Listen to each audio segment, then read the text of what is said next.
அனைவருக்கும் வணக்கம். இந்த அருமையான கூட்டத்திற்கு, இவ்வளோ அழகா பேசக்கூடிய கூட்டத்துக்கு என்ன ஏன் கூப்பிட்டாங்கிற ஒரு டவுட் எனக்கு இருக்கதான் செய்யுது. இந்த மனிதநேய மக்கள் கட்சியின் செயல்வீரர் கூட்டத்துக்கு நான் இங்கே வர்றது நான் ஒரு பெருமையாக தான் நினைக்கிறேன்.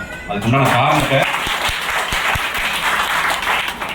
அடுக்கிட்டே வரேன். நான் சொல்லிட்டே வரேன். எனக்கு தெரிஞ்ச ஏதோ அண்ணன் மாதிரி அழகான தமிழில் பேசலனால ஏதோ எனக்கு தெரிஞ்ச தமிழில் கண்டிப்பாக சொல்லித்தான் போகிறேன். இங்கே அண்ணன் வந்து நிறைய விஷயங்கள் சொன்னாங்க. ஏன் அந்த அரசியல் சாசன சட்டம் வந்து நமக்கு ரொம்ப முக்கியம். அரசியல் சாசன சட்டம்ங்கிற வார்த்தை சொன்னால் அது ஏதோ ஒரு சாதாருக்கு போக வேண்டிய சட்டம், மித்தவங்கெல்லாம் வந்து அவங்க சொல்கிறத கேட்கணுங்கிற சட்டங்கிற மாதிரி பண்ணியிருக்காங்க. அண்ணல் அம்பேத்கர் அப்படி நினைக்கவும் கிடையாது, நம்ம பெரியவர்கள் அப்படி சொல்லவும் கிடையாது.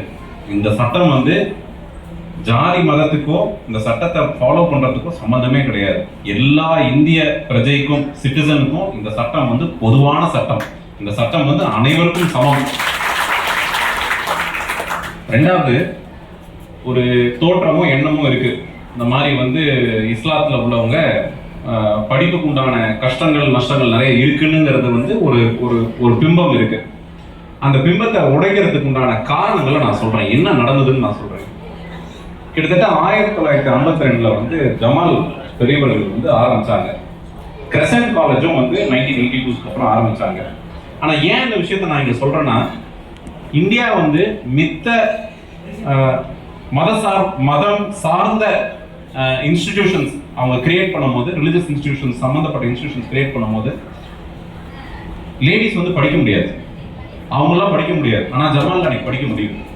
ஜமால் ஆரம்பிக்கும் போதே அனைவரும் சமம், லேடிஸும் படிக்கணும், ஜென்ஸும் படிக்கணும், எல்லாரும் படிக்கணும். என்னங்க படிக்கணும்? மதம் சார்ந்த படிக்கலாம் கிடையாது.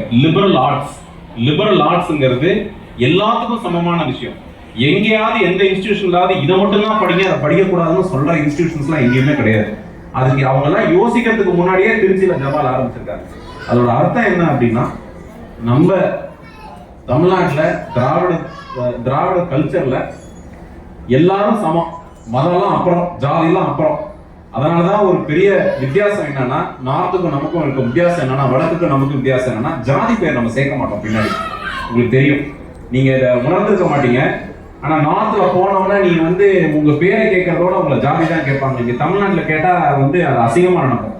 இந்த திராவிடம் வந்து நம்ம இவ்வளவு தூரம் கொண்டு வந்திருக்கு. நம்ம எல்லாரும் சமம். ஜாதி மதம் எங்க வாழ்க்கையில ஒரு பகுதியை ஒழிய அது எல்லாமே கிடையாது. நாங்க வந்து முன்னேற்றத்துக்கு உண்டான பாதையில சென்று கொண்டிருக்கோம், படிச்சுட்டு இருக்கோம், வேலை செஞ்சுட்டு இருக்கோம், அந்த தேசம் வளர்ச்சிக்கோசரம் வரி கொடுக்கிறோம். இதெல்லாம் இவ்வளவு விஷயம் இருக்கு. சரி, ரெண்டாவது விஷயத்துக்கு வருவோம். அவங்களோட சித்தாந்தத்தை எடுத்துப்போம், நம்மளோட சித்தாந்தத்தை எடுத்துப்போம். நம்ம சித்தாந்தம் வந்து ஒரு தவறான சித்தாந்தம், ஒரு கம்மியான சித்தாந்தமாவே அவங்க சொல்ற மாதிரியே நினைச்சுப்போம். ஒரு எடுத்துக்காட்டுக்கு வச்சுப்போம். எதையாவது ஒரு விஷயத்துல நம்ம கம்மியா இருக்கோமா? அவங்கள்ட்ட படிப்புல கம்மியா இருக்கமா, வேலை செய்யறதுல கம்மியா இருக்கமா, இல்ல ஃபேக்டரிஸ்ல கம்மியா இருக்கமா, டாக்ஸ் கட்டுறதுல கம்மியா இருக்கமா, இல்ல வந்து இந்த தேசம் வளர்ச்சிக்கு ஆர்மில என்ரோல் பண்றதுக்கு கம்மியா இருக்கமா? எந்த விஷயத்துல கம்மியா இருக்கும் சொல்லுங்க? எந்த விஷயம்? யுனைடெட் நேஷன்ஸ் ஐநா சபை வந்து இந்த ஒரு தேசம் வளர்ந்தது அப்படின்னா எதை வச்சு சொல்லணும்னா, ஹியூமன் டெவலப்மெண்ட் இண்டெக்ஸ், ஒரு மனிதன் எப்படி வளர வேண்டும் அப்படிங்கிற உண்டான பாராமீட்டர்ஸ் இருக்கு. அந்த பாராமீட்டர்ஸ்ல இந்தியால நம்ம தான் நம்பர் 1. எந்த மாற்றமும் கிடையாது. நம்ம இன்ஃபேக்ட் தமிழ்நாட்டில் இருக்க ஆவரேஜ் வந்து ஈஸ்டர்ன் யூரோப் ஆவரேஜோட அதிகமா இருக்கு. அவ்வளவு நல்லா பண்ணிட்டு இருக்கோம். அப்ப அந்த சித்தாந்தத்துல ஏதாவது தப்பு இருக்குன்னு நினைக்கிறாங்களா? அந்த சித்தாந்தத்தை அவங்களால ஏத்துக்க முடியலங்கிற ஒரே காரணத்தினால நம்ம சித்தாந்தம் வந்து தப்பாலாம் ஆகிறதுக்கு வாய்ப்பும் கிடையாது, அந்த எண்ணமும் கிடையாது. அதனால நம்ம வளர்ற தமிழ் வழி, நம்ம தமிழ் வழிங்கிறது அண்ணா சொன்ன மாதிரி அனைத்து மதமும் இருக்கிற வழிதான் தமிழ் வழி. இந்த மதம் இந்த இடம் மேல, இந்த இடம் கீழே இடம்லாம் கிடையாது தமிழ் வழி. அதுக்குண்டான பாதையும் உருவாக்கி விடக்கூடாது. அதுதான் அண்ணா சொன்னாங்க, அந்த 2.0 ஆட்சிங்கிறது இந்த சமத்துவம் வந்து 2.0 தொடர வேண்டும். தமிழ்நாடு இன்னும் வேகமாக வளர வேண்டும்.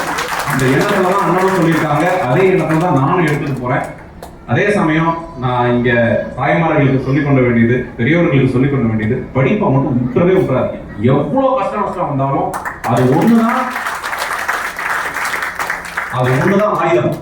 அந்த அவங்க அறியாமையை போக்கணும்னா நம்ம அறிந்தவர்களாக இருக்கணும், அறிஞர்களாக இருக்க வேண்டும். அந்த படிப்பை மட்டும் விட்டுறாதீங்க. நமக்கு முன்னாடி பெரியவர்கள் செய்து கொடுத்துருக்காங்க, நம்ம இல்லாமலாம் கிடையாது. நம்ம கிட்ட காலேஜ் இருக்கு, ஸ்கூல்ஸ் இருக்கு, படிப்புக்கு உண்டான எல்லா முயற்சியும் அரசாங்கம் பண்ணிட்டு இருக்கு. அதனால அதை முழுமையா பயன்படுத்திக்கிங்க. எந்த இடத்துலையும் அறியாதவர்களாக மாறிவிடாதீர்கள். அறியாதவர்களாக மாறினீங்கன்னா அவனா மாறிடுவீங்க. அவனா மாறுறதுக்கு நம்ம தமிழ் மொழிக்கு இடமும் கிடையாது, பொருளும் கிடையாது.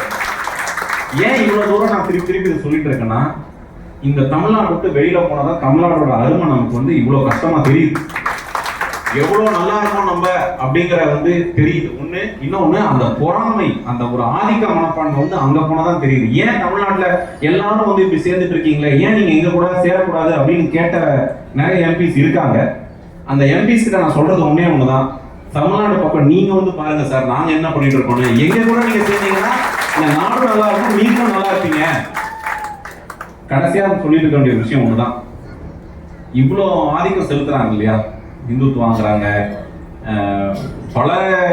பல தப்பான எண்ணங்கள்ல வளர்ந்து வந்திருக்காங்க. நான் கேட்கறது ஒண்ணுதான், இன்னைக்கு கேஸ் தட்டுப்பாடு இருக்கு. இன்னைக்கு அடுப்பு எரியறதுக்கு பதிலாக வயிறு எரிஞ்சிட்டு இருக்கு நிறைய பேருக்கு. உண்டா இல்லையா? இன்னைக்கு யார் உதவி செய்யறாங்க? இந்தியாவுக்கு யார் உதவி செய்யறாங்க? அமெரிக்கா செய்யறாங்களா, இல்ல வெளியில இருக்கவங்க செய்யறாங்களா? யார் செய்யறாங்க? உங்களோட தோழர்கள் தான் செஞ்சுட்டு இருக்காங்க. நம்ம சமத்துவம் தொடர வேண்டும். நம்ம எந்த இடத்துலையும் அவங்க என்ன தூண்டினாலும் நம்ம அறிவாற்றல் வழியாகவும் அறிவன் வழியாக தான் பதில் சொல்ல வேண்டும், அறம் வழியாக தான் பதில் சொல்ல வேண்டும். அறம் அதுக்குதான் பயன்படும். அதே சமயம் கேட்கிறாங்க, ஏன் சார் நீங்க இவ்வளவு மதத்தோட சேர்ந்திருக்கீங்களே, ஏன் மதம் அரசியல்ல இல்ல அப்படின்னு சொல்றாங்க. அரசியல்ல இருக்குங்க ஐயா, மதம் தனி, அரசியல் தனியாக வளர்ந்த எங்க விதம் ரெண்டுமே வளர்ச்சி அடையதான் இருக்குமே. ரெண்டு அடிச்சுக்கிறதுக்கு இங்க வளர கிடையாதுங்கிறது தமிழர்களோட எண்ணம். அதை எந்த இடத்துலயும் நம்ம தமிழ் மொழியை விட்டு கொடுக்க கூடாது. அவங்க 1000 வழி பண்ணுவாங்க. அவங்க பேஸ்புக்ல வருவாங்க, ட்விட்டர்ல வருவாங்க, எல்லாம் வருவாங்க. நம்ம தாய்மார்களும் நீங்களும் வீடு வீடா போய் பார்க்கறதுக்கே கஷ்டமா தான் இருக்கும். ஆனா நம்ம தமிழ் மொழியை விட்டு கொடுக்க முடியாது. 50 வருட காலம் கட்டி காப்பாத்த ஒரு விஷயத்த நம்ம அவங்க 1000 வழி சொன்னாலும் நம்ம தமிழ் வழியே நல்ல வழி, மென்மையான வழி என்று சொல்லிக்கொண்டு, அண்ணன் பேசுற அளவுக்கு பேசலனா கூட எனக்கு தெரிஞ்சதுல நான் சொல்லியிருக்கேன். அதனால யாரையும் விட்டு கொடுக்கிற ஒரு ஆட்சி இங்க கிடையாது. எல்லாத்தையும் சமத்துவமாக கொண்டு செல்கிற எங்க தலைவரின் ஆட்சி 2.0ல அந்த சமத்துவத்தை பாதுகாக்க அவங்க என்ன பண்ணாலும் உங்க கூட இருப்போம் என்கிறத சொல்லி, இங்க தலைமையேற்று இருக்கும் முகமது ரஃபீக் அண்ணன் அவர்களே, வரவேற்பு கொடுத்த முகமது ராஜா அண்ணன் அவர்களே, கிழக்கு மாவட்ட தலைவர் ஃபயஸ் அகமத் மற்றும் முன்னிலை வைக்கும் இப்ராஹிம் அண்ணன் அவர்களே, காஜா மொய்தீன் அண்ணன் அவர்களே, மற்றும் இங்க சிறப்புரை ஆற்றியுள்ள சைஃபுல்லா கான், முகமது ரஃபீக் அண்ணன் அவர்களே, ஷான் ராணி அவர்களே, மற்றும் இங்கே வந்திருக்க அனைத்து உறுப்பினர்களும் தேர்தல் பொறுப்பாளர்களுக்கும் என் வணக்கத்தை கூறிக்கொண்டு, இந்த வாய்ப்பை உங்களுக்கு முன்னாடி எனக்கு முன்னாடி நிறைய படிச்சவங்களும் இங்க இருக்காங்க, நிறைய உலகம் ஃபுல்லா சுத்தினவங்களும் இருக்காங்க.